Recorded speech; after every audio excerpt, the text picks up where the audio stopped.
Salut les Wargamers, c'est Ivy de French Frame Show, votre chaîne de rapport de bataille tuto et live peinture. Aujourd'hui je suis en compagnie de Grimjolo, sélectionner une équipe de France de Warhammer 40 000 pour ici vous présenter les Chevaliers Impériaux pour ce début d'édition. On est ici sur des nobles qui pilotent d'énormes robots au profit de l'Imperium, soit dans une faction dédiée qui sont les Imperial Knights, soit tout simplement en allié ou dans n'importe quelle armée de l'Imperium, on peut avoir soit un gros, soit jusqu'à 3 petits. Comment est-ce que tu définirais aujourd'hui le gameplay de ces grosses machines ? alors ça va se centrer très probablement pour le moment en début de version, donc c'est toujours un petit peu difficile d'estimer comment ça va vraiment se présenter sur la table, mais on pense que ça va se présenter autour de 2 à 3 gros et accompagné de plein de petits et éventuellement de quelques agents de l'Imperium pour faire un peu de contrôle map ou apporter des choses qui peuvent manquer dans le codex, comme des actions par exemple. C'est toujours dommage de dédier une figurine à 140 points pour ne rien faire. Ça va se traduire par peu de figurines, puisqu'on peut aller de 4 à peu près à 12. On va avoir parmi les plus grosses d'endurance, le plus grand nombre de PV par figurine, et aussi les plus grosses patates, soit au corps à corps, soit au tir. On va maintenant passer du côté des règles, 2 niveaux de les règles, celles qui sont pour les armées et celles qui sont pour les détachements. Pour l'instant on est en index, donc c'est le même niveau de lecture. En tout cas on va découvrir ici la règle d'armée qui est le code chevaleresque. Tout simplement vous allez avoir 2 options de jeu et au début de la partie vous allez devoir choisir laquelle vous allez prendre. Ça va s'appliquer sur l'intégralité des figurines Imperial Knight, les gros et les petits. Vous allez voir qu'il va y avoir 2 effets qui se coulent. La première optique de jeu ça va être abattre le tyran. L'aptitude va être que l'intégralité des figurines vont pouvoir relancer les jets de touche de 1 et les jets de blessure de 1.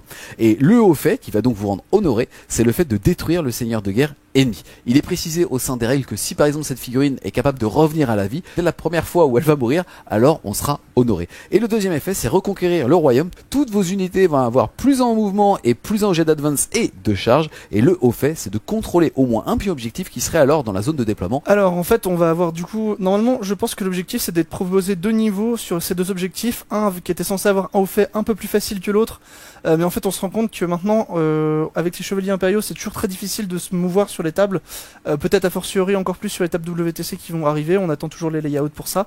Donc en fait le deuxième bonus qui semble être le moins bon en termes d'attrition avec son plus 1 advance mouvement charge va en fait être simplement le moins bon des deux, puisque ça va être plus difficile d'aller chercher ça que concrètement d'aller tuer le seigneur de guerre adverse, puisque on a des chevaliers impériaux qui sont personnages et qui sont du coup en mesure de lancer des défis. Et voilà, quand vous prenez des patates dégâts 8 dans la tête, les défis, en général, vous les gagnez il en faut souvent. Ouais, c'est ça, une suffit. Ensuite, deuxième règle d'armée, ça va être les aptitudes dites de lige. Pour rappeler, sur les Imperial Knights, vous allez avoir 3 niveaux de taille. Les tout petits qui sont de classe armigère, les intermédiaires qui sont de classe questoris et les gros qui sont de classe dominus. Attention, je parle pas des méga titans, hein, là c'est vraiment au sein de cette armée-là. Or, l'aptitude de lige va vous dire qu'à la phase de commandement, pour chaque questoris, vous allez pouvoir buffer un petit, c'est-à-dire un armigère. Attention, quand vous débloquez le buff pour le petit, ça buff aussi l'intermédiaire, donc celui qui vient de donner cette aptitude de lige. Ensuite, vous allez avoir la notion de marcheur super lourd, tout simplement le fait que sur des mouvements de type normaux, avance ou battre en retraite, ils peuvent complètement ignorer les figurines ennemies, même les véhicules, sauf les titanesques et les terrains qui font moins de 4 pouces de haut. Alors ça c'est très très intéressant parce que justement il y a un vrai changement par rapport à la V9 par rapport à ça, puisque on va plus ignorer les figurines ennemies en phase de charge, mais on va ignorer les terrains maintenant, tout sauf en phase de charge aussi. Donc c'est très très intéressant. On va se rendre compte que sur certaines tables et dans certaines conditions, les gros ont plus de mobilité que les armiguères en fait. Et enfin, pour les règles d'armée, bien évidemment, le sans fief, ce que je vous expliquais tout à l'heure sur le fait qu'aujourd'hui, n'importe quelle armée de l'Imperium va être capable d'avoir en allié soit un gros, soit 3 petits. Ensuite, règle de détachement, tout simplement héros indomptable. Toutes les figurines chevaliers impériaux de votre armée ont l'aptitude insensible à la douleur 6, et si votre armée est honorée, sous-entendu si vous avez répondu à une des 2 conditions que vous aviez choisies en début de partie, alors l'insensible à la douleur sera sur du 5. Ouais, c'est une règle extrêmement importante, puisque en fait ça va rajouter beaucoup de PV dans votre armée. Statistiquement les petits armilleurs ils ont 15 points de vie avec le Feel No Pain à 6, ils en ont quasiment 18 avec le Feel No Pain à 5, donc dès que vous avez tué le seigneur de guerre adverse, en fait dans les 2 tiers du temps, si vous le tuez avant le T3, la partie est gagnée. C'est vraiment mécanique. D'accord. Faut savoir que sur table, vous allez avoir entre 80 à 150 points de vie qui vont de endurance 10 pour les petits à 12 pour les intermédiaires, voire 13 pour les très gros. Donc ouais, c'est beaucoup, hein. C'est très très difficile, et en fait on se rend compte dans cette V10 qu'il y a des armées qui sont absolument incapables de gérer autant de châssis avec une telle endurance, et en fait ce rajout de Feel No Pain, voire de Feel No Pain à 5, c'est vraiment le cran de trop en fait qui va vous permettre de passer en force à certains moments. On va découvrir ensuite les stratagèmes. Pour rappel, vous commencez la partie à 0 PC et au début de chaque tour, vous allez en gagner 1. Il y a donc 5 tours de jeu. Théoriquement, vous allez avoir jusqu'à 10 points de commandement dans la partie. Malheureusement, en tout cas, c'est pas écrit, il n'y a pas d'occurrence pour pouvoir regagner des points de commandement. Le seul qu'il y a, c'est Canis Rex, qui est un des personnages chevaliers, qui va lui pouvoir utiliser un stratagème gratuitement par tour. On va commencer par le premier, ça va être endosser le fardeau. Il vaut 2 PC. On va l'utiliser à la phase de commandement sur une figurine chevalier impérial qui a perdu au moins 1 point de vie. Et alors, jusqu'au début de votre prochaine phase de commandement, on va améliorer de 1 sa caractéristique de mouvement, d'endurance, ils vont passer endurance 13 les petits et 14 les gros, de sauvegarde, de commandement et aussi de contrôle d'objectif ainsi qu'à la touche. Les restrictions, c'est que ce stratagème ne peut s'utiliser qu'une seule fois par partie, quel que soit le format, la taille de jeu. Par contre, si jamais l'armée est dite honorée, alors on pourra l'utiliser une deuxième fois. C'est vraiment un très très bon stratagème parce qu'en fait dans les moments un peu clutch, vous avez un chevalier impérial qui vient de tomber à moitié de points de vie mais qui tient un objectif important et vous n'avez pas envie de le voir désengager parce que en fait maintenant les chevaliers impériaux ne peuvent plus désengager et tirer et charger. En fait vous allez vouloir le laisser au corps à corps et pour qu'il survive vous allez claquer ce stratagème, donc endosser le fardeau et il va survivre et il va continuer à taper très fort même s'il est en profil dégressif parce que le plus 1 va compenser. Ça va compenser également le moins 1 hit du fait d'être dans le corps à corps si on veut avoiner à côté ou dans son propre close. Enfin ce stratagème il a beaucoup d'utilité et c'est vraiment un des stratagèmes très très forts de ce codex. Ok. Ensuite, on va avoir l'orientation des boucliers. Celui-là, il vaut 1 PC. Ça peut s'utiliser à la phase de tir adverse, juste après que l'adversaire ait déclaré nous tirer dessus au moins avec une arme de tir. On va pouvoir cibler un chevalier impérial de votre armée qui a été choisi par donc l'attaquant. Et les effets, c'est que celui-ci va avoir une sauvegarde invulnérable à 4 au tir jusqu'à la fin de la phase. C'est un stratagème qui est inamovible depuis le début de la V8, la réorientation pour la 4+1 vue au tir. Encore une fois, une grosse mécanique parce que cette début de version ressemble quand même beaucoup à une version de tir. Ouais. Et être capable de se protéger de ça en plus des éventuels buffs qu'on pourra recevoir via les aptitudes de Lige, le Feel No Pain et l'invue native, c'est vraiment très très fort. Yes, après on voit aussi que certaines armées ont des énormes tirs de force 16 et ainsi de suite. Là tu dis tout de suite une chance sur 2 que ça parte dans le bouclier quoi. Exactement. Ensuite on va avoir les pieds de tonnerre qui vaut 1 PC. Petite dédicace à Sholing Soccer pour ceux qui ont la ref. À la phase de combat on va pouvoir choisir un chevalier impérial de son armée qui n'a pas encore été choisi pour combattre. Et jusqu'à la fin de la phase on ne pourra pas cibler les monstres ou les véhicules. Par contre toutes les armes de mêlée vont avoir blessure dévastatrice. Ça fait que sur un jet de blessure critique les dégâts seront transformés en blessure mortelle. Ce stratagème là en combo avec du coup épronage qui est un stratagème du générique du livre de règles, ça va permettre en fait de mettre vraiment beaucoup de blessures mortelles puisque vous avez des armes qui montent jusqu'à force 20, donc vous allez lancer jusqu'à 22 dés, ce qui fait que vous assurez en fait vos 6 blessures mortelles avec l'épronage et après avec ça, si jamais vous avez des armes qui sont dégâts 8, vous sortez un 6, vous avez collé 14 blessures mortelles à l'unité infanterie. C'est pas trop mal, on s'en sort bien. Ensuite on va avoir le stratagème devoir des écuyers. Alors gros disclaimer, il est très mal écrit, donc on va essayer de lui prêter l'attention de la règle et donc du game designer. En gros, il va valoir 1 PC, on va l'utiliser soit à la phase de tir, soit à la phase de combat. On va choisir, en français c'est 2 armigères, mais en anglais c'est au moins 2, donc au pire ça peut impacter tous vos armigères. Armigueur, je vais le dire, je suis désolé, j'en pouvais plus non plus. Écoute-moi bien. Donc vous allez pouvoir utiliser au moins 2 armigueurs et cibler une unité ennemie et en gros jusqu'à la fin de la phase et on va améliorer de 1 la caractéristique de force et de pénétration d'armure des armes dont sont équipés les armigueurs. Et si votre armée est honorée, alors vous augmenterez aussi de 1 la caractéristique de dégâts des armes. Donc je rappelle, phase de tir ou phase de combat, tous les armigueurs, une unité ennemie, plus 1 en force, plus 1 en PA et si on est honoré, plus 1 dégâts aussi. Tout à fait. Avec le wording, en fait, ça veut juste dire que tout le monde a le buff, donc c'est complètement pas possible. C'est ça. Donc là, on l'a interprété comme si c'était que sur une unité. Exactement. C'est un stratagème vraiment très fort parce qu'en fait, on va s'en rendre compte, mais c'est des paliers très importants qu'on passe. Pour les Elverine, on passera en fait sur de la force 10 au tir, donc ça permettra de vraiment d'impacter des véhicules moyens assez rapidement et de la PA -2, donc en fait de dégrader la sauvegarde malgré le couvert qui est très facile à obtenir dans cette version. Et pareil pour le palier, excuse-moi, des Terminator qui aujourd'hui pullule sur les tables de jeu, l'endurance 5, c'est vraiment plaisant quoi. Exactement, en plus pour ceux qui peuvent avoir 4 PV, avoir du dégât flat 4, si jamais on est honoré, ça va vraiment ajouter ce petit côté tu rates une save, tu meurs. Et aussi pour les armilleurs Warglaive qui eux ont des armes de force 12 et en fait du coup avec ce stratagème peuvent s'attaquer à des châssis de type IK très très fiablement parce qu'ils vont les blesser sur du 3+, relance T1. Ensuite, au stratagème, malheureusement, alors là, il est bugué en français, prétention au trophée, vous inquiétez pas, on va l'adapter, il vaut seulement un PC, on va l'utiliser à la phase de tir ou à la phase de combat. On va choisir une figurine chevalier impérial de notre armée et une unité monstre ou véhicule, là c'est pas précisé, mais ennemi bien évidemment. Et jusqu'à la fin de la phase, on va avoir +1 pour blesser. Par contre, si jamais on détruit la cible, on gagne un PC, si on la détruit pas, on n'aura plus le droit d'utiliser ce stratagème. C'est vraiment encore une fois très très fort parce qu'on a des armes qui vont vraiment graviter autour de cette endurance, de cette force 10 et avoir ce +1 pour blesser, ça va permettre de vraiment avec vos questories de blesser fiablement les monstres et véhicules et le petit regain de PC est juste magique en fait pour une armée qui, comme on l'a dit, n'a pas de CP farm, ça va vraiment faire toute la différence sur l'utilisation des points de commandement et sur leur efficacité. Ensuite, on va avoir le stratagème vaillant jusqu'au bout, il vaut un PC, on va l'utiliser à la phase de combat sur un chevalier impérial de votre armée qui vient d'être détruite. Alors, avant de faire le jet pour savoir s'il va être détruit, il va pouvoir taper. Au regard de son profil dégressif, on va le considérer comme n'ayant qu'un point de vie, sauf si son armée est honorée, auquel cas il tapera normalement, et après on fera le test pour savoir s'il pète. Encore une fois, un stratagème très très fort, même si jamais on joue moins au corps à corps dans cette version, tous les chevaliers impériaux ont un bon impact au close, et c'est surtout un PC, c'est vraiment pas très cher en fait pour des unités qui vont vraiment taper très très fort, et même pour les gros en fait, on va pouvoir le cliquer pour un seul point de commandement, ce qui est très très bien. On passe ensuite aux optimisations, on rappelle que seuls les personnages peuvent en avoir, elles sont au nombre de 4 dans tous les codex, or vous ne pouvez en acheter que 3 parce qu'il faut les payer en points.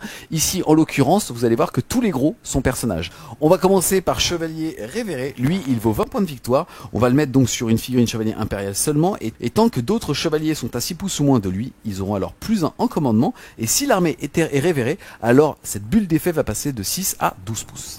C'est un petit buff sympa quand on a 20 points en trop en fait dans l'armée, c'est vraiment quelque chose qu'on peut aller chercher puisque en fait on a des figurines qui ça se joue à entre 400, 450 et 130 points, donc en fait on va avoir des petits écarts et quand il vous reste 70 points en fait vous allez chercher à mettre des optimisations, donc ça peut être un bon buff à ce moment-là. Ensuite on va avoir Gardien Mystérieux, il vaut 35 points, on va l'appliquer sur un chevalier impérial. Déjà il va gagner l'aptitude frappe en profondeur, il va donc pouvoir être mis en réserve et arriver à la fin d'une phase de mouvement, et en plus de ça, à la fin d'un tour adverse, si le chevalier n'est pas à portée d'engagement, de pouvoir être placé en renfort pour pouvoir arriver à la fin de sa prochaine phase de mouvement.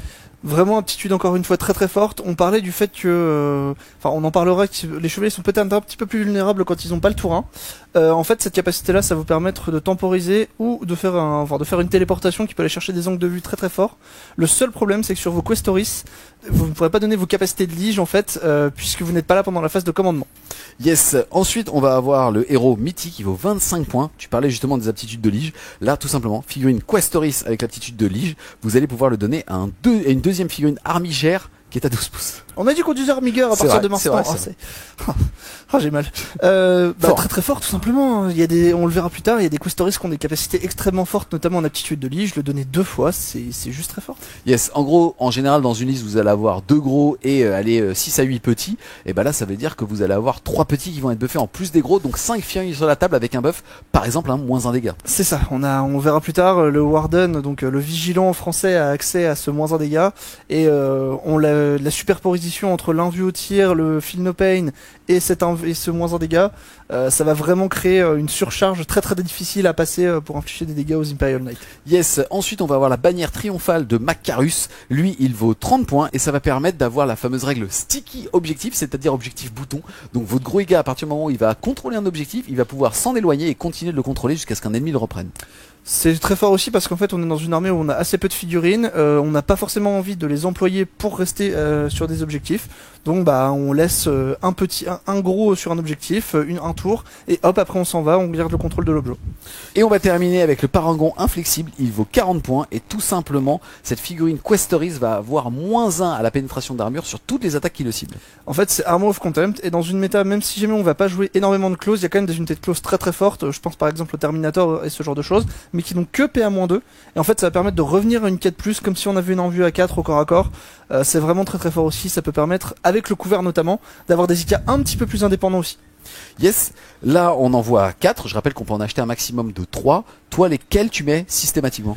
Moi j'aime vraiment beaucoup le Chevalier Révéré pour donner 2 fois l'aptitude de Lige, évidemment, et après ça dépend en fait, sur les grosses figurines, donc les types les Dominus, j'aime beaucoup la réduction de PA de 1 parce qu'ils ont une 2 plus d'armure, et en fait du coup, il y a ce phénomène où si l'adversaire a PA moins 2, on va quand même le tanker à 2 plus au tir on sera quasiment systématiquement à couvert avec les règles de couvert actuelles.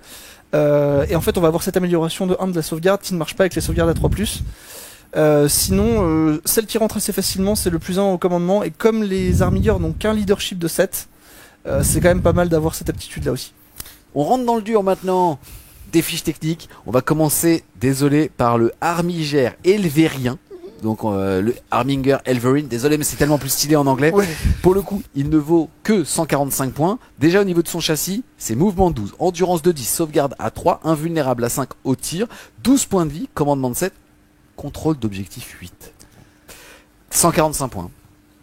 Ensuite, il va avoir le protocole feu ciel qui fait que tant que cette figurine est entièrement dans sa zone de déploiement, puisqu'ils sont là en tout cas pour protéger, on va dire, son arrière, alors ils vont avoir anti-vol 2+, sous-entendu, ils vont blesser automatiquement les figurines qui ont le mot-clé vol sur du 2+. Au niveau de ses armes, il va avoir 2 autocanons armigères, c'est-à-dire qu'il va faire 8 tirs à 48 pouces de force 9, PA-1, dégâts flat 3, il va avoir un petit fuseur ou une mitrailleuse Questoris, ça après à voir. Ce qui est assez intéressant, c'est qu'ils ont aussi boosté ses petits pieds, puisque maintenant il va quand même faire 4 attaques de force 6, 100 PA, dégâts 1. C'est le châssis de base, je trouve incroyable. On fait partie des rares unités qui n'ont pas le vol, qui ont gardé le mouvement 12. On punit encore plus les unités qui ont le vol et qui n'avaient rien demandé jusque-là, puisque maintenant les véhicules ne passent pas les décors sans faire le tour ou monter par-dessus, et maintenant on va en plus les blesser à 2+, quand on est dans sa zone de déploiement, mais aussi quand on est entièrement sur un objectif. C'est vraiment très fort en fait sur du dégât flat 3. Ça permet d'impacter en fait très facilement tout ce qui a le vol malgré une faible force. Et après, PA-1 dégâts 3, ça va tuer toute l'infanterie d'élite adverse. Ça va pouvoir s'attaquer aux monstres légers et aux véhicules légers avec le plus 1 en force qu'on a vu tout à l'heure avec les stratagèmes. C'est vraiment une excellente datasheet. Yes, on rappelle aussi que si jamais vous faites un espèce de tir coordonné avec vos armigueurs, alors vous pouvez avoir plus 1 en force, plus 1 la PA, et si vous êtes honoré, vous allez aussi pouvoir avoir plus 1 dégât. Petite note quand même, la conception de liste a un petit peu changé, puisque maintenant en fait vous pouvez plus faire d'escadrons de petits. En gros, tout simplement, ils sont en ligne, donc vous pouvez en avoir jusqu'à 6 de chaque type dans votre armée. Ensuite, on va passer à l'armigeur Warglaive ou l'armigère Astière. Lui, il est 5 points moins cher, il est à 140 points, il dispose du même châssis, du même contrôle d'objectif. Il va avoir une petite règle qui fait que quand il a chargé, il va avoir touche soutenue 1 au corps à corps, c'est-à-dire que il va faire sur chaque jet de touche critique, donc de 6, une touche supplémentaire. De base, il va être équipé soit avec un fuseur, soit avec la mitrailleuse Questoris. Quoi qu'il arrive, il va être équipé de la lance thermique qui va faire fusion 4, portée 24 pouces, 2 tirs qui vont toucher à 3, force 12, PA-4, dégâts D6. Ça veut dire qu'il va quand même faire D6 plus 4 à partir du moment où il a 12 pouces, il bouge de 12. Ensuite, au corps à corps, sa bite tronçonneuse, elle va avoir 2 modes d'attaque, soit la grosse pétate qui va faire 4 attaques de force 10, PA-3, dégâts 3, soit 8 attaques de force 8, PA-2, dégâts 1. Alors, j'ai un tout petit regret pour cet armilleur, mais on va trouver que j'abuse un petit peu. C'est seulement la force 10 sur l'arme de corps à corps, qui fait qu'il peut pas trop s'attaquer à des vrais gros châssis. Par contre, voilà, il a un profil balayage qui est quand même très bon, avec beaucoup d'attaques, très combo avec du coup la touche soutenue qui vont fiabiliser ses touches, et en fait avec la relance d'1 vous allez quasiment tout le temps faire full touche grâce à cette règle là si vous chargez. Et il y a également ce fuseur qui est quand même force 12, melt à 4 à mi-portée. Il va vraiment pas rigoler avec un minimum de 5 dégâts, et vous pouvez monter jusqu'à 10 sur les plus gros véhicules qui vont avoir généralement endurance 12, donc plus en force si jamais vous claquez votre stratagème pour le devoir de l'écuyer. Relance D1, on rappelle, en touche et en blessure, exact. Natif, avec toutes les armes. Donc en fait vous allez faire 3 relances les 1, 3 relances les 1 pour blesser sur un châssis en du 12. Si la personne en face n'a pas d'envie, avec la PA-5 que vous dégagez du coup, ça fait très mal. On va maintenant passer du côté des gros. On va commencer par le chevalier paladin. Il vaut 390 points. Il est Questoris. On va donc regarder un petit peu le châssis Questoris habituel. Ça bouge de 10, ça a une endurance de 12, ça a 22 points de vie, ça a une sauvegarde à 3, une invulnérable à 5, un commandement à 6 et un magnifique OC 10. Donc un contrôle d'objectif de 10. Les petits étaient à 8, les gros sont à 10. C'est quand même vraiment impressionnant.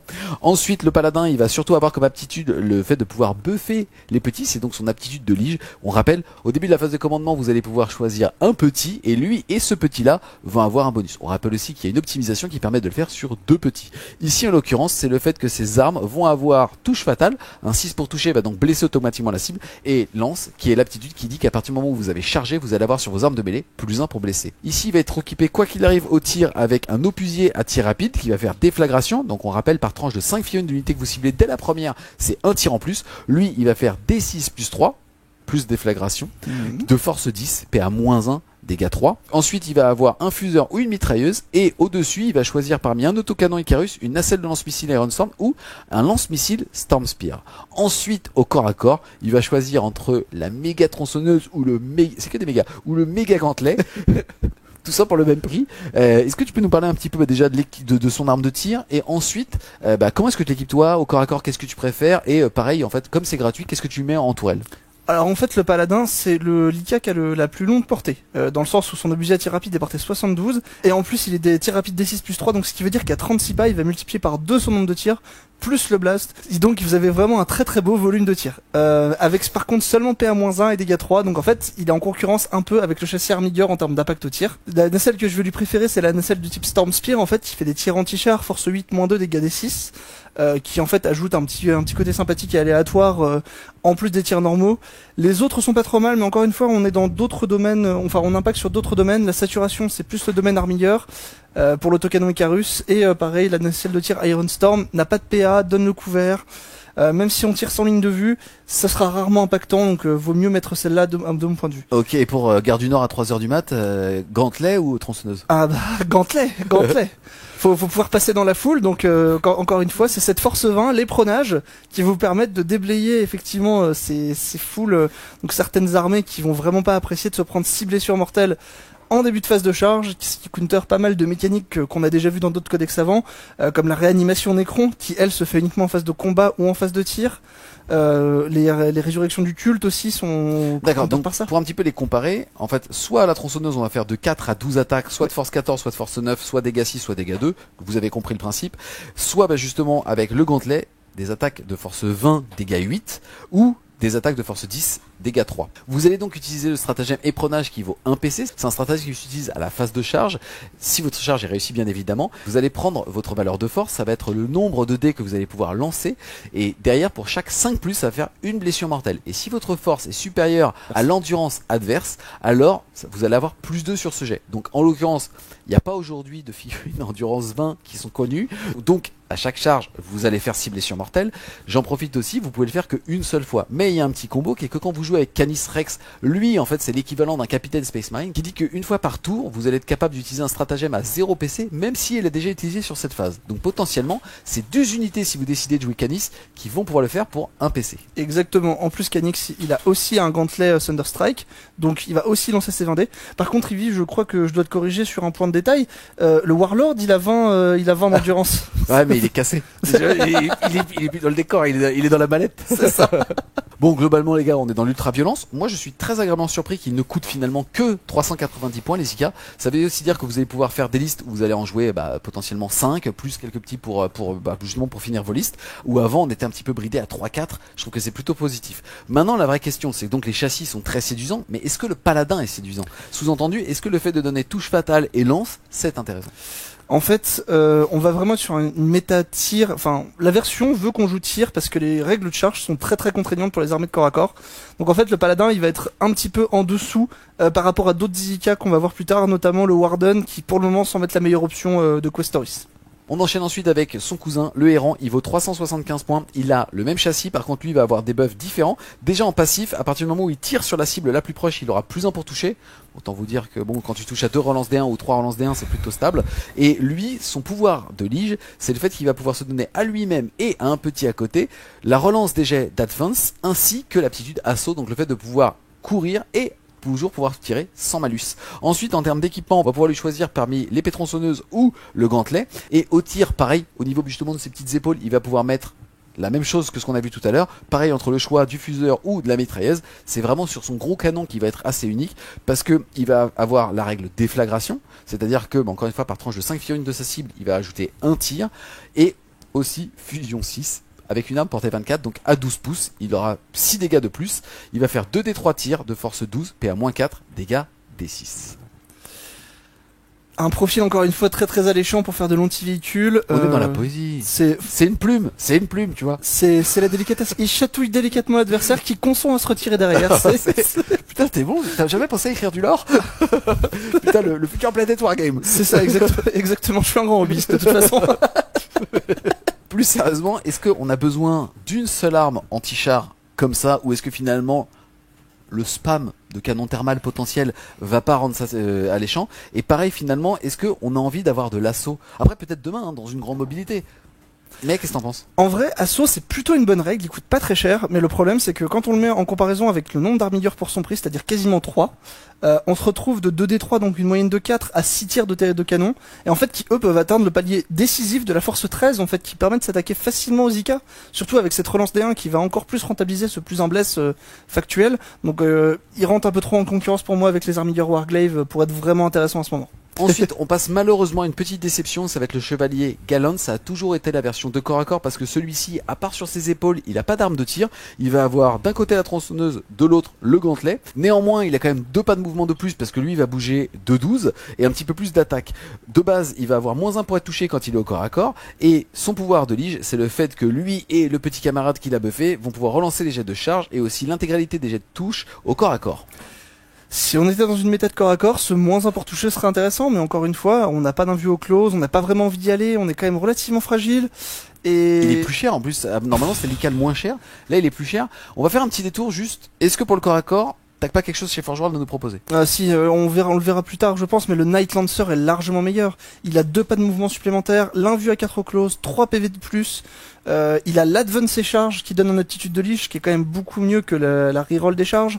En fait, le Lancer, il peut donner envie de jouer une optique, pas abattre les tyrans, mais l'autre qui donne plus un mouvement, plus un advance aussi. Donc en fait, vous avez plus 2 si vous faites une advance et encore plus 1 à la charge. Donc ça vous donne jusqu'à plus 3 pas de mouvement. Petite incompréhension donc pour le Galant malheureusement. C'est très très décevant. On sort de la déception et on va vers une pépite, on va passer au chevalier vigilant, lui il vaut 420 points, même châssis que les précédents, pas celui de corps à corps, les autres. Derrière il va avoir comme aptitude déjà que quand il cible une unité qui n'est ni monstre ni véhicule, il va alors avoir au tir blessure dévastatrice, donc un jet de blessure critique va faire de la blessure mortelle, avec toutes ses armes, hein. Vous allez voir, il y a du shoot, et aussi son pouvoir de lige, c'est le fait que on va soustraire pour lui et pour le copain qui a été buff, ou pour les deux, parce que c'est sur lui qu'on va avoir envie de mettre une amélioration, -1 aux dégâts subis. Je précise que Game Workshop a clarifié que la diminution des dégâts se fait avant justement la transformation des blessures dévastatrices. Exemple tout bête, vous avez quelqu'un soit avec du dégât 2, soit avec des marteaux tonnerres qui aujourd'hui on va dire sont l'arme la plus facilement spammable, force 8, PA-2, dégâts 2 et blessures dévastatrices, et ben même s'il fait 6 pour blesser, vous allez ramener les dégâts de 2 à 1 avant de les transformer en blessures mortelles. Et donc c'est 2 fois plus de tanking. Exactement. En fait, rien que cette règle-là, ça, je pense en fait pour moi le meilleur Questoris du codex, c'est probablement la meilleure datasheet du codex complet. La réduction de dégâts est vraiment incroyable en termes de tankiness en supplémentaire. Le fait d'avoir un plus en endurance potentiel avec le stratagème, c'est vraiment une couche de tankiness supplémentaire qui va faire que en fait vous allez pouvoir passer en force dans l'armée. Et je t'ai pas parlé de sa grosse Bertha. Parle-moi de sa grosse Bertha. Corps à corps, même équipement que tous les autres, épaules et tétons, c'est-à-dire fuseur ou mitraillette, pareil. Par contre, il a déjà quand tu le lis, ça fait peur. Il a un canon Gatling Avenger. Mais là, ça fait peur. Il va donc faire à 36 pouces 18 tirs de force 6, PA-2, dégâts 2. On rappelle, il touche à 3, mais il relance les 1 pour toucher et pour blesser. Et donc, il va faire 18 tirs où à chaque 6 pour blesser, bah, ça sera directement 2 blessures mortelles. Bah en fait, il va faire plus que 18 tirs avec les blessures mortelles, puisque ça marche aussi sur le lance-roquette Storm Spear et les mitraillettes. Mais bon, après voilà, on comprend, si jamais c'est un canon Gatling Avenger, le mec tire des Tony Stark, c'est normal que ça fasse des blessures mortelles sur du 6. Exactement. Plus sérieusement, toi dans chacune de tes listes, t'en mets au moins combien? J'en mets 2. J'en mets 2 généralement parce qu'en fait avec l'amélioration pour donner une aptitude de leash supplémentaire, ça suffit pour buffer suffisamment de petits IK. Et si je mets un troisième gros, je mets généralement soit Canistrex, soit un autre IK de corps à corps, par exemple un Lancer ou un IK qu'on verra peut-être plus tard, le Castigator, qui est aussi très intéressant dans son profil. On enchaîne ensuite avec le chevalier croisé, lui il vaut 415 points, c'est la version 2 tirs parce que lui ne peut pas avoir ni la tronçonneuse ni le gantelet. De base il va être livré avec son canon Gatling Avengers, donc la grosse Bertha qui va faire 18 tirs et ainsi de suite. Lui quand il ne s'est pas déplacé, il va avoir touche soutenue 1 au tir, c'est-à-dire que pour chaque jet de touche critique, alors ça sera une touche supplémentaire. L'aptitude de Lich qu'il va donner, c'est sur lui et sur un copain, il va avoir plus 1 pour toucher au tir. Et sa deuxième arme, il va pouvoir la choisir parmi le canon thermique, qui est l'arme qu'on a vu tout à l'heure, qui était fusion 6 à 12 pouces, qui faisait 2d3 tirs de force 12, PA-4, damage D6, ou tout simplement l'obusier à tir rapide, c'est-à-dire la première arme qu'on a vue, portait 72, D6 plus 3 tirs de force 10, PA-1, dégâts 3, et tir rapide D6 plus 3, donc s'il est à 36 pouces, une sacrée saturation. Qu'est-ce que t'en penses de lui ? Il est intéressant en fait, il n'est pas comparable au vigilant parce que malheureusement cette histoire de -1 dégâts c'est vraiment extrêmement fort comme mécanique, surtout avec la baisse de dégâts des armes récentes. Par contre, il est quand même très intéressant dans le sens où avec son plus 1 pour toucher, il va toucher à 2 plus relance, ce qui fait qu'en fait en moyenne il va faire à peu près 116% de touche s'il ne bouge pas avec sa touche soutenue. On rappelle que tous les ICAS ont la règle towering, ce qui fait que pour le moment il voit à travers les ruines. Donc en fait il n'a pas forcément besoin de bouger pour arroser sur toute la table avec une vraiment très très grosse portée. Donc il y a un vrai potentiel de faire beaucoup de dégâts avec cet ICA là au tir. On continue cette fois-ci avec le chevalier précepteur. Lui, il vaut 375 points, le même châssis que tous les autres. Il va avoir une arme de corps à corps, donc choisir entre le gantelet et l'épée tronçonneuse. Et sinon, il va avoir l'impulseur laser, donc 2 densités possibles, soit la densité D6 tir pour faire force 14, PA-3, dégâts 4, soit 2 D6 tir de force 7, PA-1, dégâts 2. Lui, de base, il va pouvoir choisir une unité au début de la partie et dire, toi, je vais relancer mes jets de touche. Et derrière, l'aptitude de Lige va dire que on va améliorer pour lui et pour le petit qui va buffer, améliorer de 1 sa caractéristique de commandement et 2 la caractéristique de contrôle d'objectif. Les petits vont donc passer à contrôle d'objectif 10 et lui il va passer à contrôle d'objectif 12. Alors, elle est mignonne cette règle, mais c'est un petit peu overkill en réalité. Vous êtes contesté par des monstres véhicules, généralement ils ont OC4. Les unités d'infanterie, soit elles ont objectif contrôle 2 et il suffira de 5 figurines pour vous le reprendre, ce qui est largement faisable, vous le contestez au moins. Celles qui ont objectif contrôle 1 pourront de toute façon avoir beaucoup de mal à vous le reprendre parce qu'il faudra mettre toute l'unité sur l'objectif généralement. En fait, il est mignon, mais il est pas si bien que ça, surtout quand on a la version, ça c'est la version générique, et après on aura Canis Rex qui sera juste après et qui va être, on va le voir, bien meilleur. Ouais, pour 30 points de plus. Surtout dans un rôle de destruction en fait, où malheureusement le Sonic Preceptor, son gros tir n'a que porté 24 pas. Donc en fait, on est vraiment sur de l'aléatoire et une portée réduite, ce qui joue pas forcément en sa faveur. Tu viens d'en parler, on va maintenant vous présenter Canis Rex, ou je devrais l'appeler Sir Hector, puisque en gros Canis Rex est un IK personnage, et quand celui-ci est détruit, en réalité il va pouvoir débarquer un petit homme, c'est-à-dire son pilote, et c'est lui qu'il va falloir tuer au regard des règles par rapport, je sais pas, tuer un gros, tuer un personnage, et ben il va falloir aller sécher le petit bonhomme qui va en sortir. Or lui, il a la règle agent solitaire. Donc pour le coup, super règle, hein. Peut-être même un peu frustrante j'imagine pour son adversaire par rapport à l'endurance et toutes les ressources qu'il va falloir mettre, aussi bien sur justement le gros que sur le petit une fois que le gros est mort. En tout cas, il va être assez intéressant déjà parce qu'il va avoir un meilleur commandement que les autres, puisque lui a commandement 5 là où les autres avaient 6. Il va avoir la règle sans fief légendaire, puisque une fois par tour, donc tour c'est fort parce que c'est 2 fois par round, amis et ennemis. Vous pouvez cibler cette figurine avec un stratagème pour 0 point de commandement et vous pouvez le faire même si le stratagème a déjà été utilisé sur cette phase. Ensuite, il va avoir le briseur de chaîne qui fait que lui, ses touches critiques vont proquer sur du 5 et pas sur du 6. Et lui, il va avoir un impulseur laser qui va avoir une arme à déflagration qui va être touche soutenue 1. Donc ça veut dire qu'il fera pas une mais 2 touches sur du 5+. Quel que soit le profil de l'arme, il touchera à 2, soit avec ses D6 tirs de force 14, PA-3, dégâts 4, soit avec ses 2 D6 tirs de force 7, PA-1, dégâts 2. Il va aussi avoir le multi-laser de briseur de chaîne quand il est petit, et là pour le coup il va faire 4 tirs de force 6 sans PA, dégâts 1, monsieur mignon.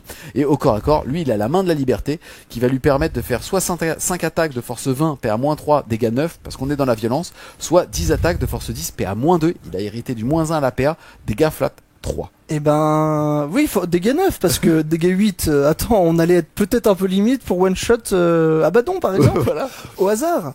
Non, il est vraiment très très bien Canis Rex, sa capacité à avoir touche soutenue sur toutes ses armes et à le faire sur du 5+, ça le rend extrêmement fiable, surtout avec la reroll des 1 pour toucher blessé, encore une fois une mécanique qui fait qu'on va faire 130% de touche à chaque fois qu'on va taper avec lui.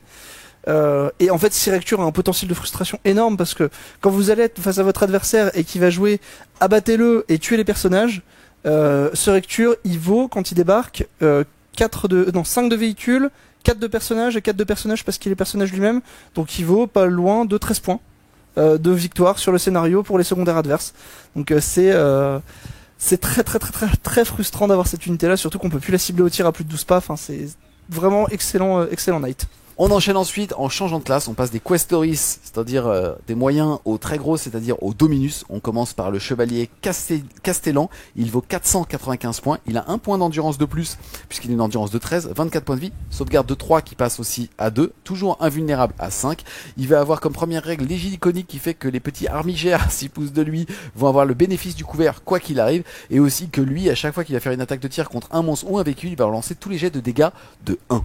Ensuite, en termes justement d'équipement, il va être équipé d'un décimateur à plasma, déjà le terme fait peur. À 48 pouces, il va faire D6 plus 3 tirs, soit de force 8 PA-2, soit de force 9 PA-3, mais à risque, c'est-à-dire que après on va jeter un dé sur un 1, il prendra 3 blessures mortelles. Ensuite il va avoir, et là on est dans la violence, la lance Volcano, qui est une arme qui va faire D3 tirs, mais qui a déflagration, de force 18 PA-5, dégâts D6 plus 8.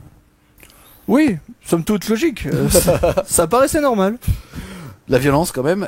Bon, qu'est-ce que t'en penses en fait? On est quasiment 100 points de plus, on va dire, enfin 90 points de plus que tous les autres. Belle létalité, un tanking qui est différent en tout cas. Est-ce que t'as envie de jouer des gros? Vas-y, parle-nous. En vrai, la réalité c'est que moi ils sont un peu décevants ces gros, je trouve, parce que ils ont que 8 de mouvement, donc ils sont très difficiles à manœuvrer. Le couvert pour les armigères, oui c'est bien, mais en réalité avec les règles de couvert actuelles, on l'a tout le temps le couvert déjà. Il suffit d'avoir le bras d'un armigère qui est à l'intérieur d'une ruine et c'est bon, il l'a tout le temps. Enfin, c'est très décevant.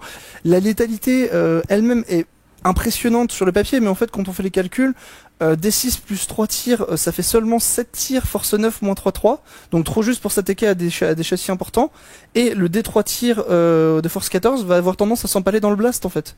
Donc au final, un Ika qui coûte cher, pas si impactant. Son seul avantage pour moi c'est qu'il est vraiment résilient, avec notamment le -1 à la PA qu'on a vu avant. On peut avoir une figurine en 2+ d'armure qui a le couvert et une réduction de la PA de 1, donc il peut être vraiment très tanky, mais c'est son seul point fort quoi. Pour 5 points de moins, vous allez aussi pouvoir choisir d'avoir le chevalier Valiant. Lui, il est donc à 490 points, même châssis globalement. Après, il va avoir un canon conflagration qui va ignorer le couvert et faire 3d6 touches à 18 pouces de force 8, PA-1, dégâts 2. Et aussi avoir un gros harpon qui va être anti-monstre 4+, anti-véhicule 4+, et blessure dévastatrice. Donc, on va en parler un peu. À 18 pouces, il va faire un tir qui va toucher à 2, de force 24, PA-6, dégâts 12. Et donc sur un 4+, relance D1 potentiellement, bah ça sera 12 mortels. Oui, encore une fois, ça semblait être la base. Non, la réalité sur ce Knight, il est pas mal. Parce qu'en fait, on va pouvoir. Le but du jeu, ça va être justement de le mettre avec cette grosse résilience dont j'ai parlé un peu plus tôt, de l'envoyer au milieu des lignes ennemies. Je vais faire un tir en état d'alerte qui va faire de la touche auto. Sur un malentendu, je fais un 6 avec mon harpon et ça peut très mal se passer. Mais globalement, on est encore sur une figurine très chère, très difficile à manœuvrer, notamment avec les décors, et qui, au final, en termes d'impact, va être inférieure à la puissance de feu des Questoris. Bilan, ne changez pas de classe, restez en moyenne section. On va maintenant faire un petit tour côté Forge World, puisque le compendium est sorti et qui sont parfaitement jouables. On va faire seulement un petit focus vers nos coups de cœur. On va commencer par le Cerasus Knight Castigator. Lui, il vaut 425 points. Déjà, il bouge de 12, endurance de 12, 25 points de vie, donc il y en a plus. Sauvegarde à 3 et invulnérable à 5 au tir, commandement de 6 et contrôle d'objectif à 10. Ensuite, pour ses aptitudes, il va être au nombre de 2. La première chose, c'est que dans sa phase de tir, il va pouvoir choisir une figurine qui aurait été choisie et touchée par une de ses armes et dire que si celle-ci n'est ni monstre ni véhicule, alors elle va avoir -1 pour toucher jusqu'à son prochain tour. Et aussi, lui, son aptitude de lige, donc pour lui et pour un petit à côté, ça serait le fait que la pénétration d'armure des armes à distance serait améliorée de 1 et il aurait aussi toujours à distance touche soutenue 1. Après, en termes d'arsenal, lui, il a ni un gantelet, ni une épée tronçonneuse, il a une épée de duel qui fait qu'il va faire 4 attaques de force 14, PA-4, dégâts 6, ou alors 12 attaques de force 9, PA-3, dégâts 2. Et aussi, lui, pour le coup, c'est même plus la Ratata Avengers, il va avoir le Castigator Canon qui va faire 18 tirs de force 6, PA-2, dégâts 2, et qui en plus de ça va être jumelé. En fait, c'est là qu'on atteint un palier de létalité qui est vraiment impressionnant. Le canon Avenger du Vigilant, c'était vraiment anti-infanterie et pas monstre et véhicule. Lui, ça va être en fait tout l'inverse, puisque on va jouer sur le jumelé et sur le strata, qui permet d'avoir plus 1 pour blesser contre les monstres et véhicules. Et en fait, on va balancer 18 tirs qui touchent à 3 relances les 1, blesse à 4, full relance contre quasiment tout. Et ça va faire vraiment beaucoup de dégâts et redonner un CP gratuitement grâce à ça. On continue avec le Cerastus Knight Lancer. Lui, il est à 430 points. Mais ouïouïouï, hein. Il bouge de 14, lui sa sauvegarde elle est à 4 contre le tir, parce que son but c'est d'aller tout droit et il a un énorme bouclier, et en plus de ça il va avoir comme aptitude de lige le fait de pouvoir advance ses charges pour lui et pour justement un petit à côté, et aussi le fait que il peut utiliser le stratagème d'éperonage pour 0 PC même s'il a déjà été utilisé sur la phase. Imagine la violence d'en avoir 2. Derrière sa lance va faire un petit peu de tir, puisqu'à 12 pouces il va faire 6 tirs qui vont toucher à 3 de force 6 sans PA dégâts 2. Et au corps à corps, on est un petit peu au-dessus dans la saturation, puisque on va faire 5 attaques de force 20 PA-3 dégâts 8, ou alors 10 attaques de force 10 PA-2 dégâts 3. Le Knight Lancer, il est vraiment très bien. En fait, c'est le seul pour moi qui peut orienter le gameplay vers jouer le fait de récupérer l'objectif de quête, récupérer le royaume plutôt qu'abattre le tyran.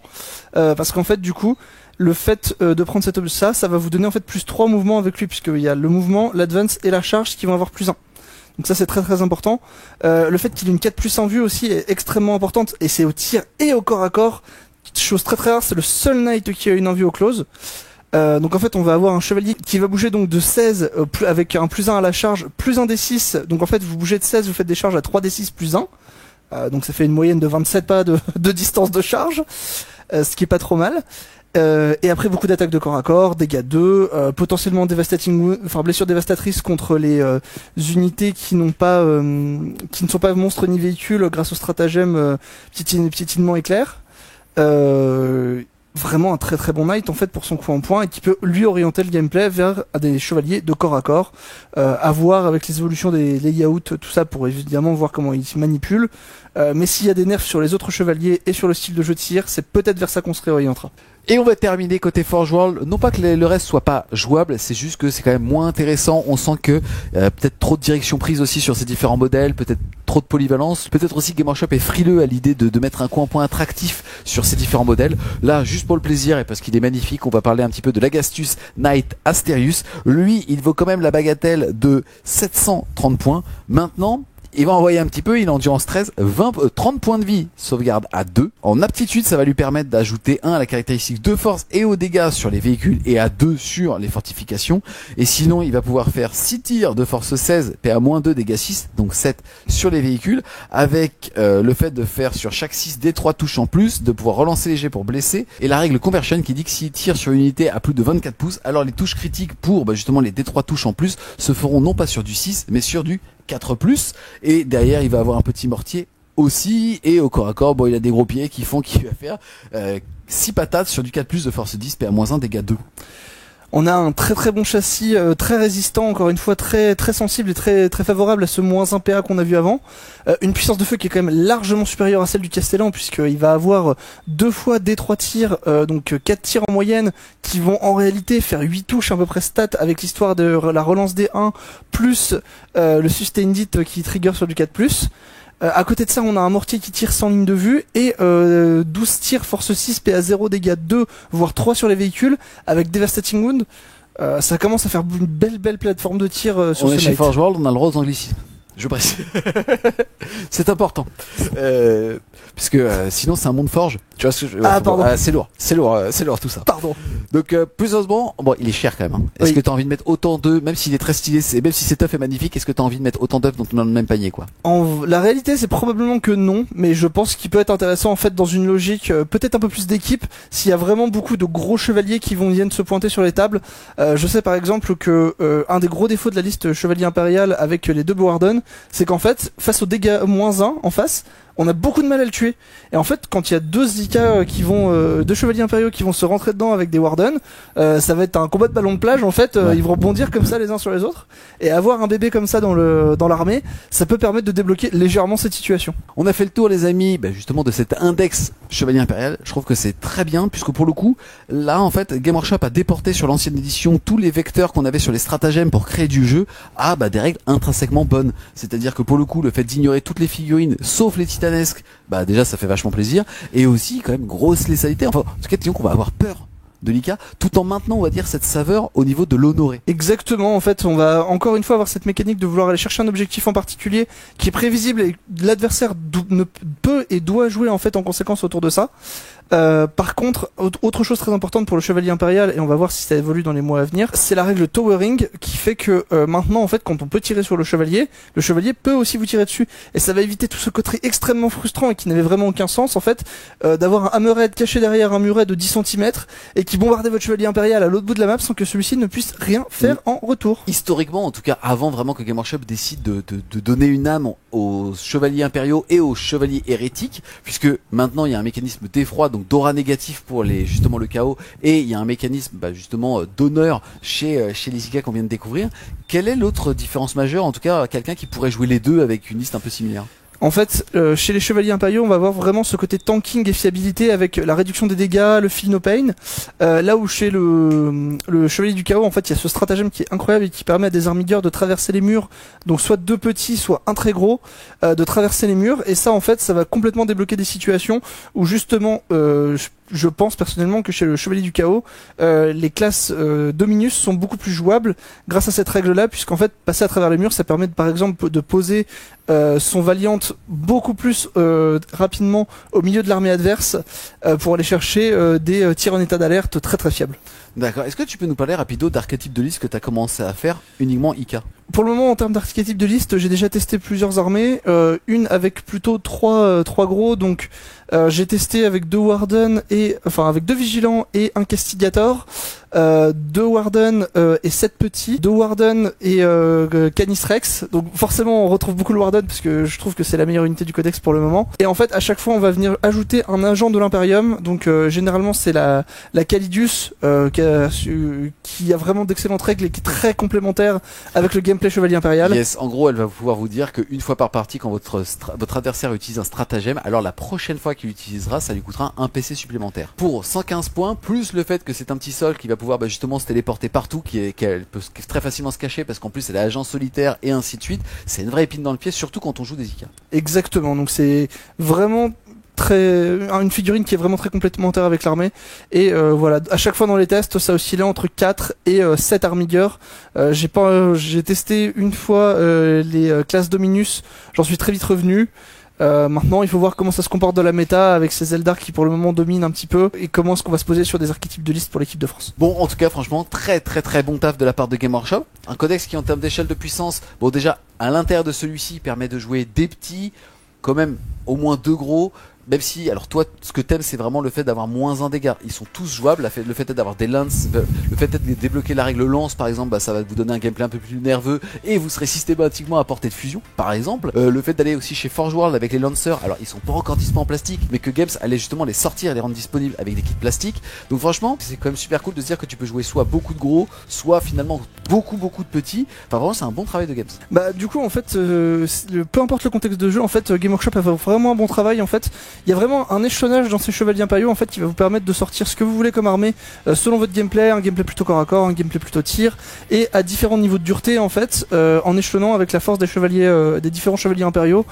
Si vous voulez être plutôt détendu, vous n'allez pas sortir des Warden, et si vous avez un gameplay un peu plus nombreux et rapide, vous allez jouer plus d'armigueurs, vous pouvez aussi jouer 5 gros, et voilà, ça va vraiment vous permettre d'évoluer à tous les niveaux de dureté, à tous les niveaux de jeu assez facilement. Est-ce que tu as senti quand tu l'as joué une frustration, soit chez toi de rien pouvoir faire, mais j'imagine que déjà vu ce qu'ils ont fait sur la mobilité, ça arrive quasiment plus, ou alors chez ton adversaire de pas être capable de sortir quand tu joues une liste à 5 gros, ça paraît super alléchant de se dire que tu joues que 5 figurines, c'est très agréable à jouer 5 figurines, ça va vite, t'as pas beaucoup de choses à retenir, c'est très cool.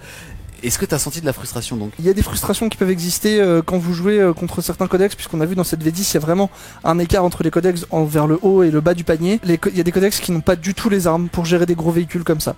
Il y a beaucoup de codex qui se reposent sur une saturation de dégâts 2 par exemple, ou sur de la force 8-9 pour gérer des véhicules d'endurance intermédiaire. Ils seront incapables de gérer votre armée et ça peut gérer beaucoup de frustration. Je pense par exemple aux Tyrannides, aux Sista, Il y a pas mal d'armées comme ça qui peuvent être frustrées. Les amis, on a fait le tour de ce qui va faire de celle des Chevaliers Impériaux pour ce lancement de 10e édition. Un grand merci à toi Grimjolo, donc sélectionné en équipe de France de Warhammer 40 000. On espère clairement que vous avez aimé la vidéo. C'est le cas, n'hésitez pas à mettre un gros pouce bleu dessus, à la commenter, à la partager. Si vous voulez supporter les amis French War Game Studio, je suis ému là-dessus. N'hésitez pas à aller faire un tour sur son Tipeee, le lien sera en description. Et nous on vous dit à plus les Wargamers.